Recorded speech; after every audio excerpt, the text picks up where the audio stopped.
Good morning and welcome to today's EuroSTAR webinar, Moving into the Cloud. Make sure your test approach is cloud-proof with Ruud Teunissen. My name is Miriam and I will be your webinar organizer for today. So before I hand you over to Ruud, I would just like to bring a few things to your attention. Today's webinar will be recorded and you will receive an email once it's available. The webinar will last for approximately 30 minutes and any questions will be answered at the end. In the event that we do not get to every question, we will post the answers on the EuroSTAR blog and this will be sent along with the recording via email. So without further delay, I will let Ruud take over. When you're ready, Ruud. Okay.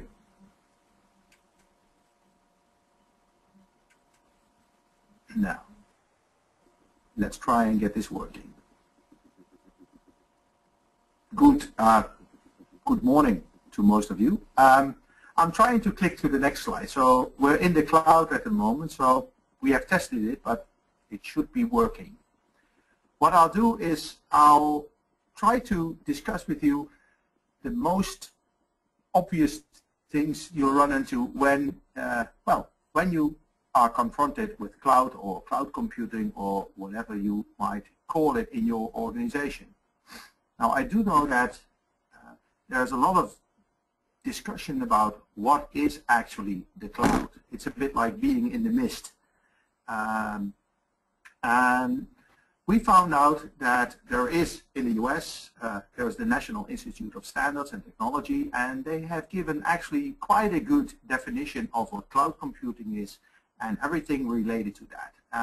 And I know a lot of you are already working with infrastructure as a service, some even with platform as a service. But the main focus of this topic will be software as a service. I mean, we are moving towards the cloud with our applications, with our services, and that's in fact what we need to handle as testers as well. Instead of, well, outsourced or insourced or packaged software packages, we are being asked to test services that are somewhere in the cloud. And as a test manager, you might have this happen to you. You'll be called into the office of your manager and they will just share with you the fact, hey, what we'll do is we're going to move into the cloud. And maybe you'll be excited about it, maybe you'll be disappointed about it because, well, what is the impact? You just have your testing up and running, working perfectly fine, creating good software, and all of a sudden, all kinds of questions are raised in your head by this cloud phenomenon. Well, how about cybercrime? How about privacy? How about offline versus online? All kinds of questions, maybe even in fact all kinds of risks that you see happening in front of you. You've heard all about it, you've read all about it, everyone's worried about the cloud. And in fact, the good news is we have thought about all kinds of risks that you might encounter when your applications start moving into the cloud. And in fact, we came up with a list of 143 individual risks that you might be able, well, to discover once you start moving into the cloud. Now, if you want to have a good discussion about 143 risks, that's kind of difficult. So what we try to do is group them, cluster them in such a manner that as testers, but also as stakeholders, you can have a good discussion about all kinds of, well, measures, all kinds of risks that you might need to take when you are confronted with the cloud. And we came up with a group of 7 risk clusters or risk groups where we say, okay, if you are confronted with moving to the cloud, this is what you should discuss with the stakeholders, and this is what you as testers should take into account if you perform some kind of risk analysis. Look at performance, availability and continuity, manageability, all kinds of things you need to cover once you go into the cloud. Now, some of you might say, well, hey, this is nothing new. I've always tested performance. And in one sense, you're right. You have always tested performance. In the past, you might have focused on testing performance and, well, talking about risks about performance, and then you started looking at your operational profile. I mean, you started looking at your organization, maybe worldwide, maybe local, and said, okay, this is what the operational profile of my company looks like. But once you start moving into the cloud, there is something that is not under control, that is not within your organization, and that is the other customers. How will they behave? Now, of course, your service supplier or infrastructure supplier will tell you, well, you know, we have all kinds of good measures in place, we have all kinds of good infrastructure in place, and we will be able to deliver the right service for you. But there's one thing. How about your operational profile plus their operational profiles? So there is a different angle in this risk. You need to look at a different perspective as well. It's not only you that is working with this service, there are also other people working with this service. Now, I could go through the whole list, but, well, we only have 30 minutes, so I won't do that. But the main thing is rethink about the risks you have encountered before and rethink about them in the new context, because all kinds of things change when you move into the cloud. Now, as testers, what do we always do? I've been in testing for more than 20 years, and one thing I learned is I'll perform something what you might call risk-based testing. I'll look at the risks, and I'll take a look at what kind of measures do I have that I can take as a tester to mitigate those risks. Well, the obvious candidates, the usual suspects, are testing, of course, and maybe an intake, you know, checking whether everything is available as it should be available once you get started. But if you look at the list of risks and the changing context when moving to the cloud, this seems a bit, well, it is not good enough. It's not enough. You need to rethink all kinds of measures that you can take as testers and maybe, well, embrace them, although they might at first sight not look as real, true test activities. They are, in fact, required when you move into the cloud. You have to talk about an assessment, maybe an assessment of the services that you will acquire, maybe a shadow run, maybe proof of concept, all kinds of measures that as testers you can perform when your company decides to move applications towards the cloud. In fact, what you have to do, and this is similar to what we have done at the risk side, you have to look at all kinds of measures and become a good tester and have all of them available to you as soon as you move into the cloud. Pack your suitcase with all kinds of measures and have a look at all possible things. Now, just like we did with the risk side, we grouped the measures as well. And one thing I already see is that, of course, there's performance testing again, there's security testing, but there's also several things that are quite new to us, actually. We are focusing on testing during selection. We are focusing on something that some people might think is forbidden, testing in production.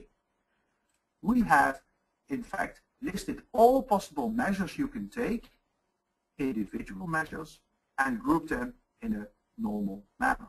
And in fact, what you see here, what will become into existence is, on one hand, you have all kinds of risks, individual risks, and all kinds of individual measures you can take as a tester. And in fact, this is very important when you start moving into the cloud and want to have a cloud-proof test approach. Look at the risks and find out what measures you can apply to mitigate those risks. And in fact, I hope this is, yeah, it's working. So if you look at performance, for instance, you need to have influence during selection, because once you start selecting a certain service in the cloud, this is where you need to lay down your performance criteria already. Of course, you need to run performance tests, But manageability testing is also applicable to performance testing because in the cloud, everything changes constantly.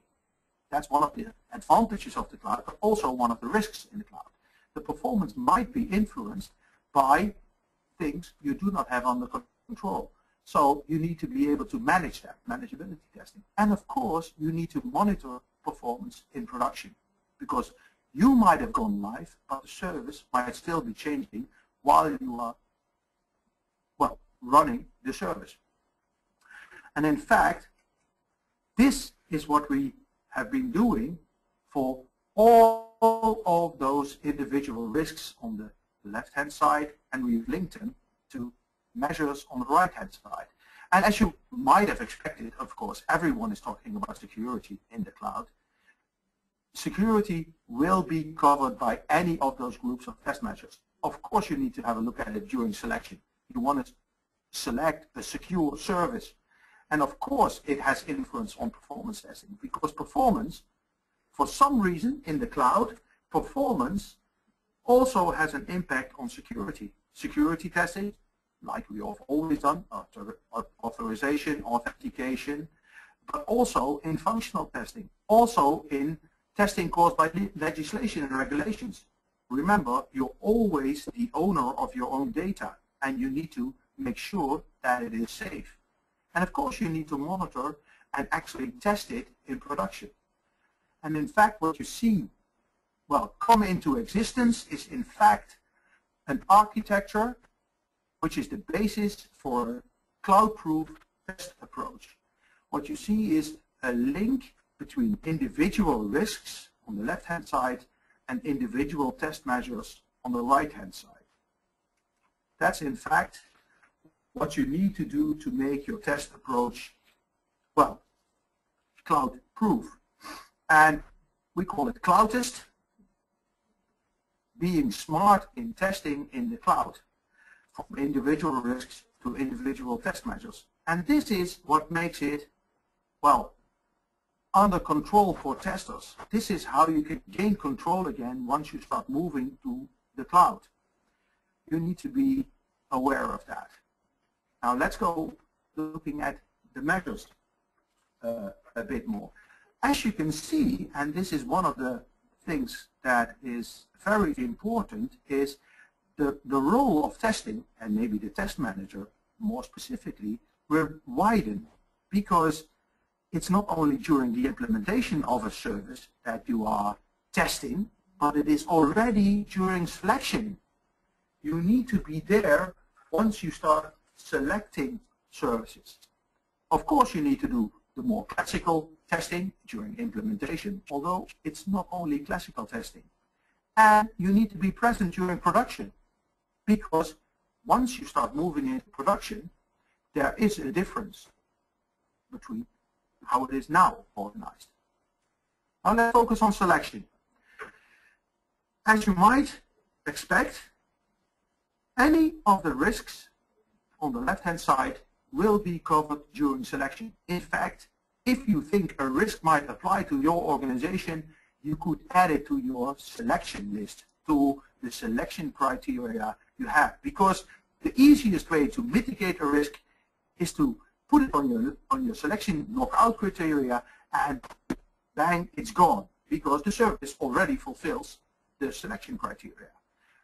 On the other hand, it's not all bad going to the cloud, because one of the big advantages we see, and we've experienced that at several customers already, is that you have the possibility and the opportunity to perform a proof of concept even before going, well, even before starting using a service.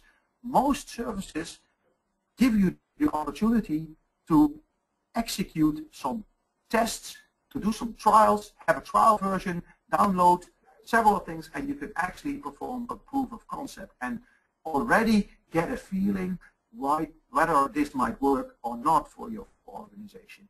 And that's one of the big advantages that we see. The only thing is, be sure that as a tester you are there once the selection starts. Someone needs to take care of those selection criteria, and usually that's the test manager. Now, testing during implementation, like I said, this is more the classical place, to put it like that, for testers. So you need to be aware of that. But of course, the cloud, although some people claim it doesn't change, of course it has impact on your testing. The testing needs to be, well, tuned and tweaked to the cloud because it is different. Like for instance, functional testing in a normal situation where you might have everything in-house, the functional testing is focusing on, well, is it according to the specification? Is it in line with the requirements? But in the cloud, the software as a service might be software as is. So you need to tune your testing to that. You need to more focus on it is suitable instead of is the functionality I want to achieve. And of course, you need to develop new measures. How about testing caused by legislation? There are all kinds of regulations that you need to fulfill, still need to fulfill, and you need to have a look at those during testing, before you go live, during the implementation. And if you look at performance testing again, because that's the one I've already talked about, let's go back to performance testing again. Most of it is load testing. And load testing, does that really change once you're into the cloud? Well, like I said, it is your operational profile that is still the most crucial part of performing a good load and performance test. But to make sure that you mitigate risks that are becoming available or present because of the fact that you moved into the cloud, you'll have to take care of the fact that you have to do it at the actual moment. One of the things that you usually see in performance testing nowadays in the classical environment, if you have it in-house or if you are the owner of the hardware or the platform you are working on, is the fact that you will do performance testing, load testing, stress testing at the end of the day, during the night, automated preferably, things like that. But that's not enough anymore. Of course, that's still a good idea to do that once in a while to check whether the basic performance criteria are met, but the actual performance test has to be performed at the actual moment, because then at that point in time the other customers will also be using the system according to their operational profile, and that's when your performance test will become much more reliable and the results will actually give you insight in the risks that are there. Now, one of the next steps you have to take as a tester is you also have to go into testing in production. Now, this is, like I said, for some people not really a fun place to be because they're not allowed to be there. If you go to testing in production, oh, I clicked the slide. Sorry, I have to go back one slide. Does it work? Yes, it works. Again, like during testing selection, in fact, here you will have to check, continuously check, whether the criteria you have set at the beginning are still being met, but also whether the risks that you have tested and mitigated are still mitigated during production. Because there's one thing that is really different in a situation where most of the things are in-house, they are under control. The changes are according to a change and release plan, maybe a release calendar. And after the implementation, when you go into the cloud, we have experienced the fact that the software developers, who are somewhere in the cloud, keep updating and changing their applications. Now, I myself am working with an iPad, an iPhone and stuff like that, and I constantly get updates for my software. And, well, what choices do I have?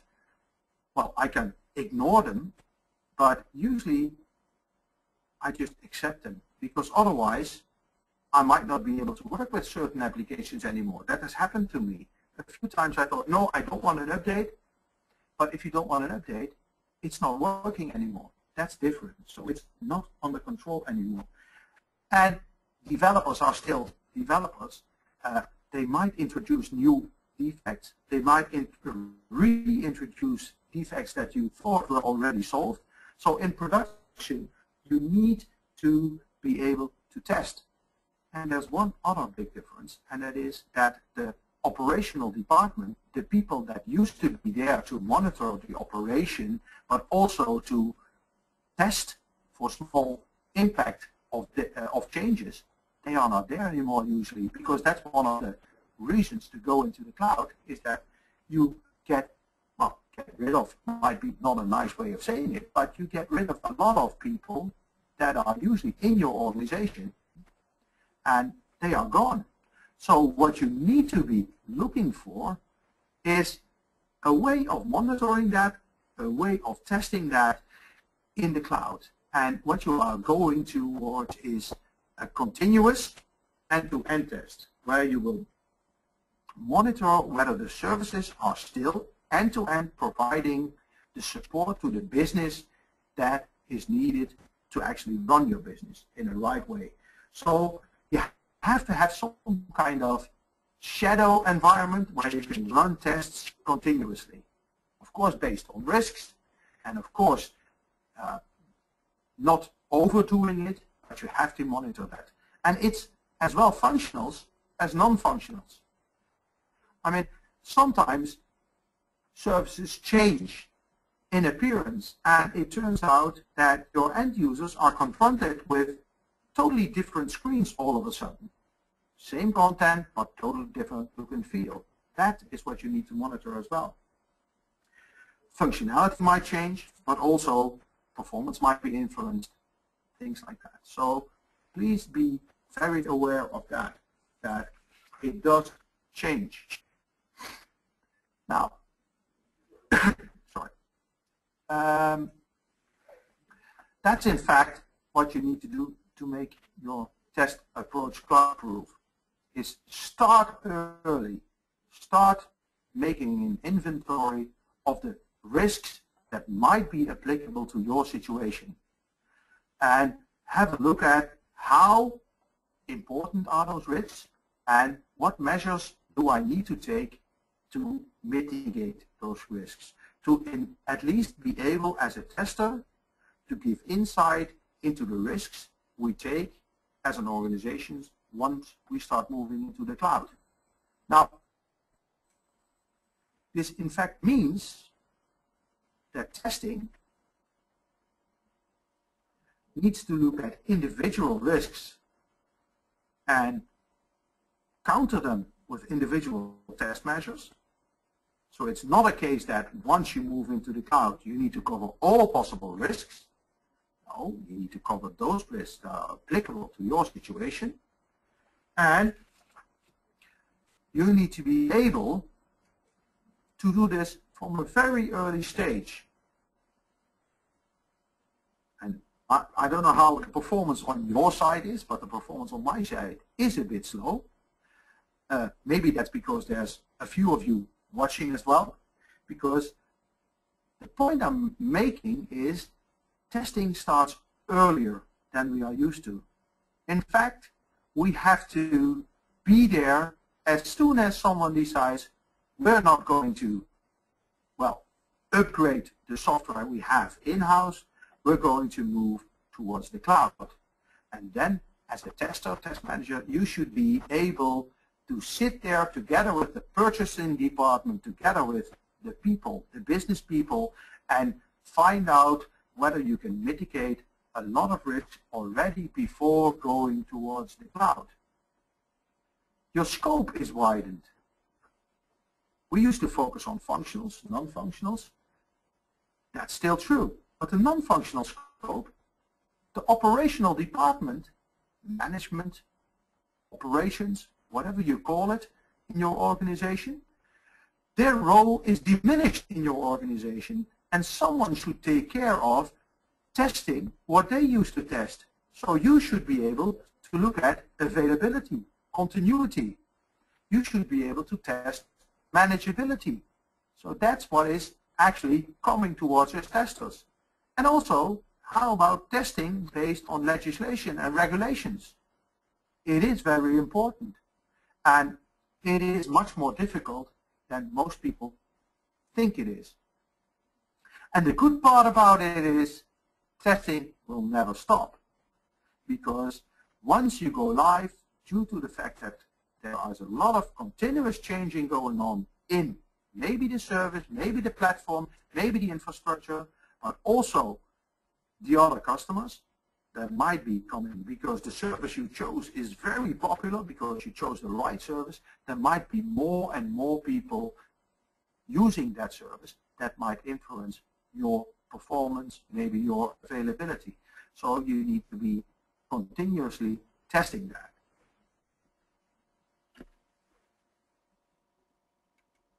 Now, now you see questions. And that's what you should have seen.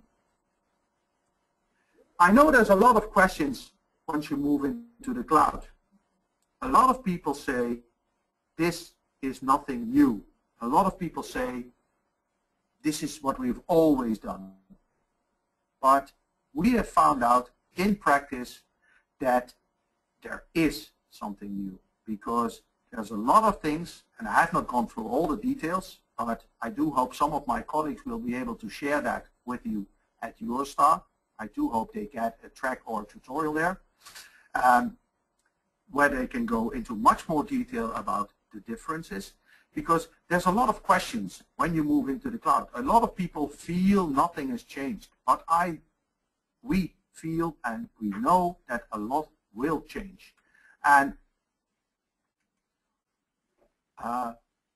there's a lot of details already available. We already have an email address where you can start asking questions about Cloud Test. But before I say thank you, and I know I'm a bit early, but that's better than being late, I've learned. I want to thank you for listening to me, and I can imagine that you have maybe a lot of questions about what I've discussed thus far with you. I hand over back to Miriam, I think. Great, thank you, Ruud. That was a really good presentation.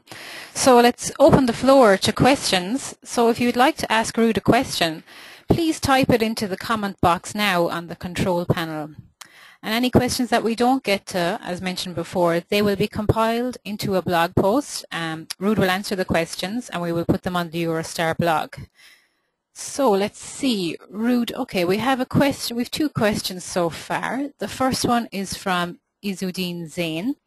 So he's asking where to deploy the test performance test tool if the application under test is already deployed in the cloud. Let me see if I understand that question correctly. So where do you use the performance test tool if your service is already in the cloud? Is that? Yes, yeah, if the application under test is already deployed in the cloud, where do you deploy the performance test tool? Well, in the cloud itself. Well, no. Let me put it like this. Usually, as a performance tester, you will have some infrastructure for yourself as available. And you need to have infrastructure running the performance test yourself. But you should, of course, connect it to the cloud. So usually what you see is that you don't run the performance test tools in the cloud itself, but in your own infrastructure. And then execute those tests against the cloud. I hope I'm making some sense.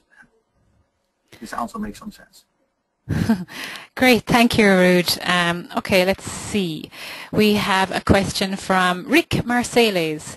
So Rick is asking, wouldn't it be better to call the testing you do after the system has gone live monitoring instead of testing, to prevent people from thinking that you can go live before testing has completed and reporting about quality and risks? Nice question. We've had,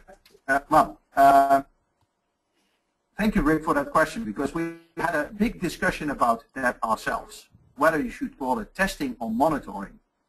But I think that as soon as you call it monitoring, people feel that nothing changes and no risks might emerge. That is just monitoring, and monitoring is what you usually do if nothing changes. Just monitoring is just watching. And we feel that it is testing because things do change. Things change in the service, in the platform, and stuff like that. That's why we chose to call it testing. And it might not feel safe for some people, but on the other hand, I think it should make them much more comfortable, because testing means giving insight, in continuous insight in the quality. That's why we chose to call it testing. Okay, great, Ruud. We have another question from Rainier Dewson. In traditional testing methods, like equivalence class testing are used. Does testing in the cloud require new methods in testing?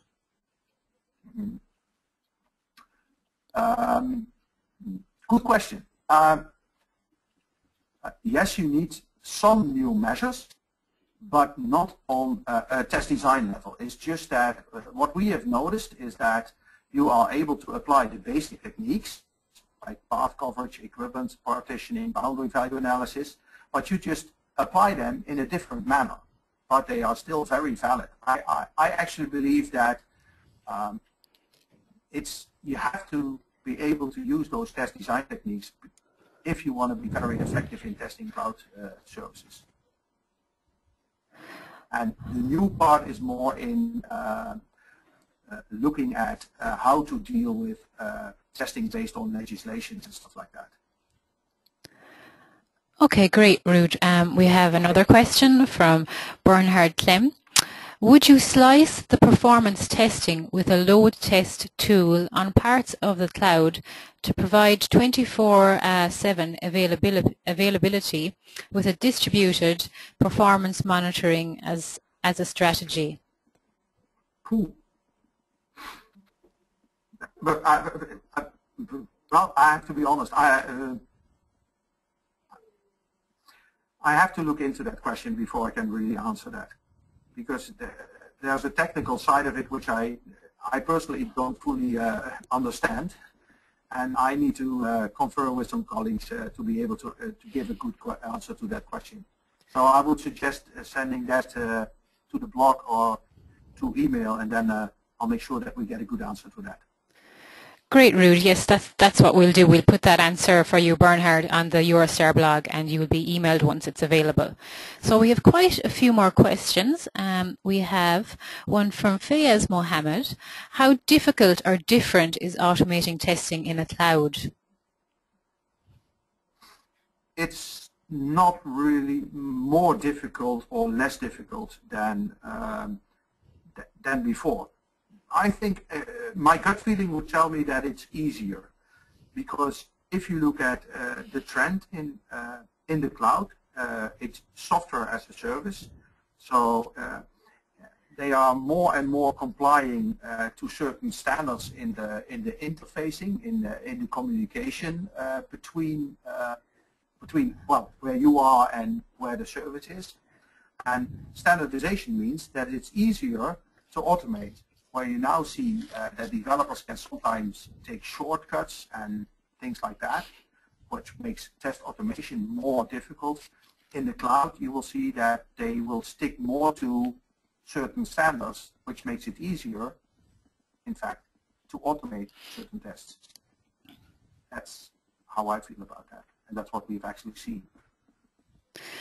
Okay, we have another question from Andrea Dolet. What would be the perfect profile perfectly suited for a cloud approach? The perfect profile. Well, I think it's the regular test approach should be from risk to test, like I've shown you in the architecture of what we call cloud test. It's take a look at the risks that might be applicable to your situation and take the right measures to actually mitigate them. So the profile would be go from risks as early as possible towards test measures and make sure that you keep testing them if necessary. I hope that answers the question. Okay, we have another question from Rashmi Narang. Can you elaborate on risk, suppliers and outsourcing? Suppliers and outsourcing. Ooh, yeah, that's the risk. Yeah, okay. Can I elaborate on that? Ooh, what you see in software as a service is that you're more relying on suppliers, and in fact you have outsourced usually your software development to the cloud, to put it like that. And there are some risks related to that because, to put it like that, your supplier is not tangible anymore. And usually the risks related to this are that you do not know how they test it, for instance, security or performance, because they are not really sharing that kind of insight with you. They're just offering a service. And what you can do is just take that service as is, as I said before. So that's more, in that area, I would look more at the risk for the suppliers and outsourcing.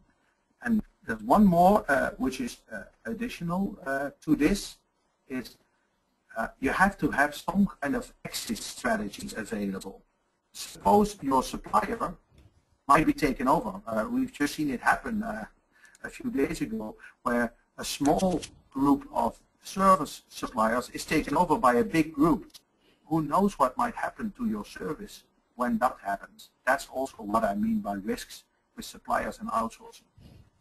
Something might happen to them, and you have to have an exit strategy ready, available for that. Okay? Okay, we have another question from Julie Cuthbertson. When utilizing externally provided cloud-based services like Salesforce, how much performance security testing do we still need to do if Salesforce themselves do their own testing? Now, that's one of the things that might be an advantage of moving into the cloud. That's one of the things we have had a lot of discussion about.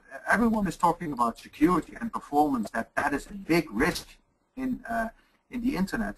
But I also see one big advantage. It's also their selling point. Selling point of someone like Salesforce is in fact security. They are guaranteeing that your data will not be shared with other people, that it is safe. And it's their business. I mean, they're the professionals in this area. Once they might not be safe or secure, or their performance is going down, they're running out of business, to put it like that. Everyone will leave them. So the risk in that area is lower. What you usually see in performance testing in cloud, if you take a service like that, is that you're much more focusing on your own infrastructure, your own access to the internet and stuff like that. That's why you need to focus. The risk, if you are looking at a service like that, at the service side, is a bit lower. So it's a good question. You just have to look into the risk profile for your organization. And I tend to feel that the service is safer and more performant than regular services used to be. Okay. Great, Ruud. I think that's all the questions we'll take for the moment. If anybody else has any other questions, they can email them to Miriam@EuroSTARconferences.com. So that's MIRIAM @EuroSTARconferences.com. And we will forward them on to Ruud, and they will all be compiled in a blog post to be posted on the EuroSTAR blog. So great. Thank you so much, Ruud, for that presentation. Just before we end, I'll just remind people that this recording will be emailed shortly. It will also be available in the EuroSTAR community. So membership for the EuroSTAR community is free. We have lots of testing resources such as ebooks, podcasts and videos. So if you want to join, you can visit www.eurostarconferences.com for more details.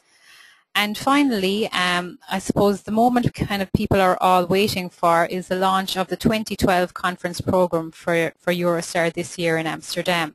So we will be launching the program on the 3rd of May, so please tune in on that day and all will be revealed. So thank you again, Ruud, for a great presentation. This webinar has now ended.